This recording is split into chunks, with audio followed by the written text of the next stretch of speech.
Okay folks, I've been asked to explain what the offset control does within the text range selector. So I've got some text here, okay, and I'm going to open up the text menu here, choose animate. I've done a previous video explaining in detail what the range selector does, but basically it will animate things within the range selected. So let's move the position of the text. I'll move this up and then I'll use the range selector, and in this case I'll come in a little bit at the start. Okay, so the first few letters are not inside the range and therefore not affected by the position change, and the end.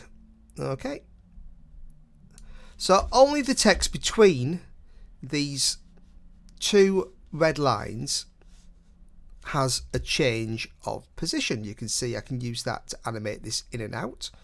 So what I want is just some text kind of in the middle, like so. This kind of thing. So we get a little kind of, let's do something like that. Okay. So I've got, and what I want to do is animate a little kind of wave across the text. So this is what the offset does. Here and here is the range. The offset, if I move it to the left, okay, the range shifts to the left, and if I move it to the right, the range, it stays the same size range, okay, until it gets to the end. Alright, so I can add a keyframe here, and I can come forward and I can animate this along, and my text will kind of jump up and jump down. There you go.